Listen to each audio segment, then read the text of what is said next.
Alex, save me. Save me right now. Huh?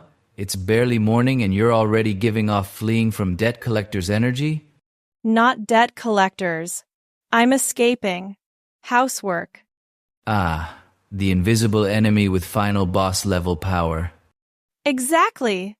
This morning I was determined to clean my room, but the more I cleaned, the messier it got. In the end, I accepted my fate and just closed the door like nothing ever happened. Classic. No one makes a bigger mess than someone trying to tidy up. Right? I fold one piece of clothing and suddenly I spot another. It's like the Hydra cut off one head and two more grow back. Your room just went full Marvel. And that's not all. I even tried cooking, but it kinda burned. Kinda burn like how many percent? 98%. That's called turn to ash, not kinda burned. But I'm proud I caught it early. Early as in when? When the neighbor started banging on the wall asking, "Is anyone alive in there?" Gotta admit, your survival skills are impressive. Honestly, I just wanted to make one of those fancy TikTok breakfasts. Who knew TikTok looks gorgeous, but real life is a natural disaster? The problem is, you watch a 10-second TikTok but spend 3 hours trying. That's the trap. And then I end up sitting here, breathing into existence. So what's the real reason for the cafe today, escaping chores or healing? Both, escaping and healing at the same time. Let me heal you with a gentle truth then. Everyone thinks they're great at housework until they actually start.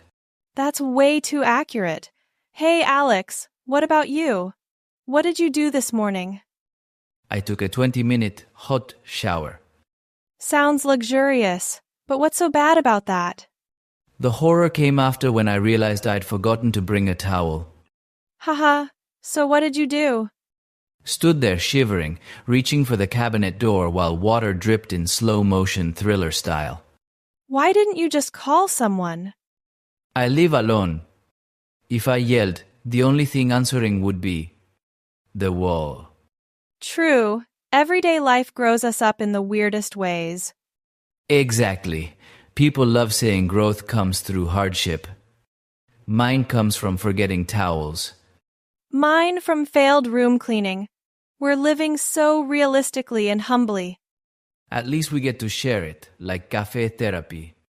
Yeah, bitter coffee is still easier to swallow than life sometimes. Come on, don't be so gloomy. It's the weekend. Yeah, weekend. But tomorrow's Monday. There, you just ruined the whole morning vibe. Sorry. Let me fix it. Today is a beautiful Sunday. I don't know what tomorrow is. I don't care. I'm just drinking coffee and breathing. There we go, that sounds way better. Honestly, our daily routines look ridiculous, but they're actually super charming when you tell them. Because they're relatable. Who hasn't failed spectacularly at something tiny but totally absurd? Like thinking I can make the bed in 2 minutes, but it actually takes 17 because I roll over and fall asleep again. Peak housework, exhausted before starting, sleepy the moment you begin. Seriously, sometimes I feel like my life is just a series of accidental improvisations. That's okay, it keeps things fun. If life were too smooth, it'd be boring. Fair. A little mess is the spice of life. Saying that doesn't mean you shouldn't clean your room. I know, but tomorrow? You've been saying that for 4 weeks. Yeah, well, my tomorrow is kind of long. Your tomorrow is basically a philosophical concept. Philosophy? I call it macro tomorrow. Fair. Mine is tomorrow, depending on mood. So basically, neither of us cleans. Alright, daily life segment done. Now let's talk about studying this week. How did yours go? Give me 5 seconds to recall the trauma. Sounds like it's full of drama already. Pure drama. On Monday, I opened my laptop to study and 15 minutes later, I hadn't learned a thing. Why? Couldn't understand, tired, distracted. Betrayed. By myself. I opened YouTube just for study music. 5 minutes later, I'm watching the 10 cutest cats in the world. I get it. There's some mysterious gravity between studying and cats. Exactly. From 10 cats, I clicked how cats react when owners tease them. Then how the universe works. Next thing I know, an hour gone. Wait, from cats straight to the universe? Legendary off-topic skills. I call it a spiritual journey. And the actual lesson? Not a single word learned. Brilliant. But that was just Monday. Tuesday was even better. I was determined, so I brought my books to a cafe. Like right now? Yep. Opened the book and my brain just shut down. Shut down how? Completely.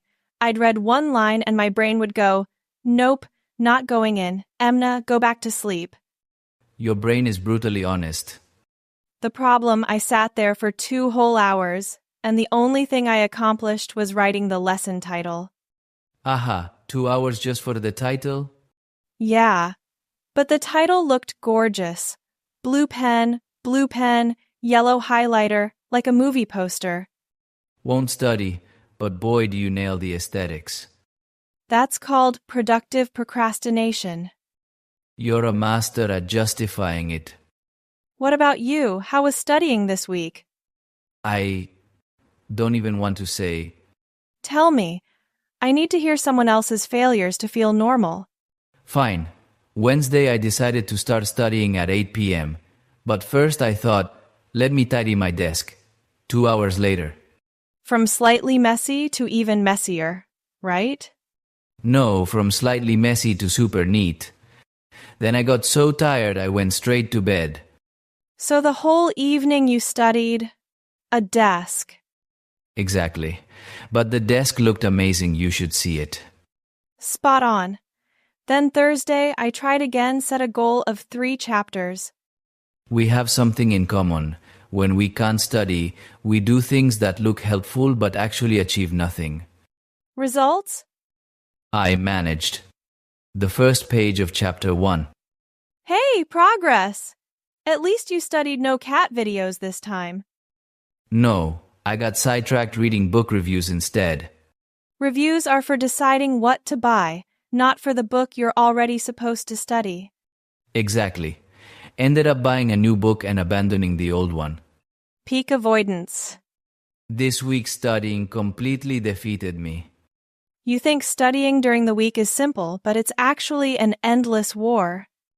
A war where both sides are equally lazy. For real. Sometimes I wonder how people manage to study hard. I think they have the skill of not sabotaging themselves. And we have the skill of sabotaging ourselves. But with artistic flair. Every week I set the goal. This week I'll study seriously. Reality. This week, just survive. That's just being human. Sometimes we're only good at getting through the day. But I love that we sit here in a cafe complaining about studying while laughing. It makes everything less heavy. True.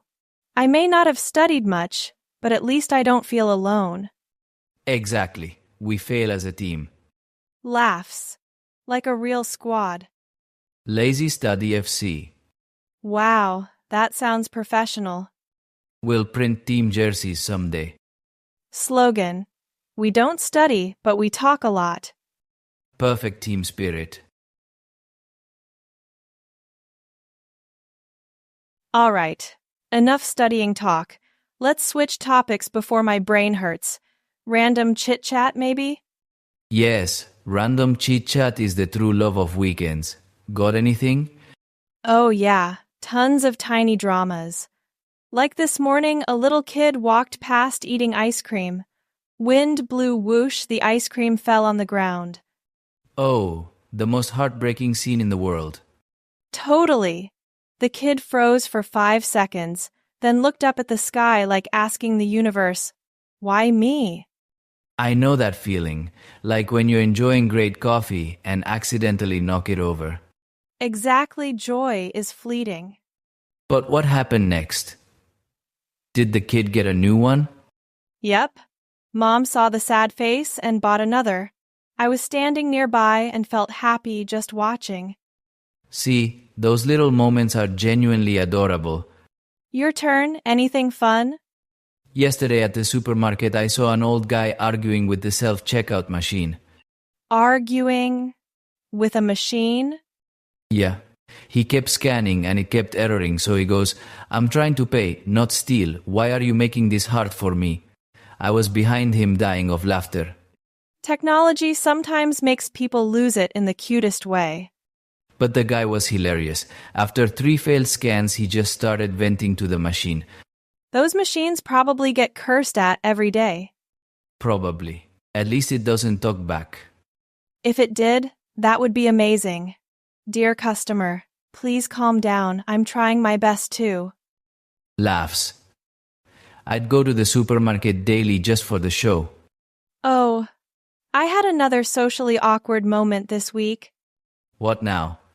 In the elevator with 3 other people. Total silence. I meant to press 5 but accidentally hit 9. Classic. And instead of saying sorry, I pretended I meant to press 9. Acting like this was the plan all along. Exactly.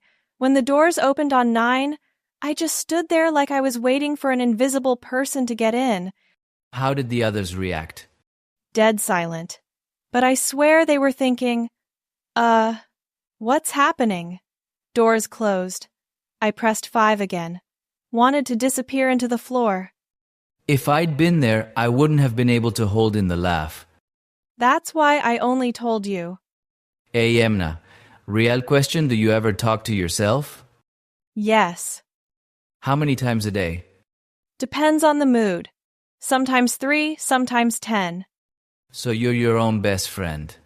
Exactly. When I talk to myself, I sound smarter. No one argues back. Good point. I talk to myself too, usually when I forget something. Example? Like walking out the door without keys and going, "Alex, why do you make your own life harder?" Disciplining yourself with an inner teacher voice. That's exactly it. Hey, Alex, do you have any little daydreams in life? Of course. I want to wake up one day without an alarm attacking me. That's 90% of the population's dream. Yours? I want a superpower, just touch a book, and all the knowledge flows into my brain. If that were real, the entire education system would panic. But so convenient. No all-nighters, no hard exams for teachers to make. And no complaining from students. Just dreaming for fun. Reality is, we still have to study. And still need coffee to survive. Talking nonsense like this actually makes me really happy. If we do this every week, my mental health would improve. Same. Life goes by so fast, having a moment to just sit and talk nonsense feels like luxury. True. Every week, we're swept up in everything. Even tiny things stress us out. That's why we need friends. They may not solve problems, but they make the stress lighter. Plus, having someone to tell your embarrassing moments to makes them less embarrassing. Totally. After sharing, you realize, hey, I'm not that bad, just a bit unlucky. And a bit clumsy. And a bit lazy. But still, doing just fine. That's what matters. Okay, I've used up all my life stories for today. Life stories or silly moments? A combo. The full package. Anything fun tomorrow? Tell me next time. Deal. Hopefully tomorrow I won't set the kitchen on fire again. Fingers crossed. All right, finish this cup and head home. Weekend laughs like this are the best. Yeah, perfect vibe. A lighter life is worth it.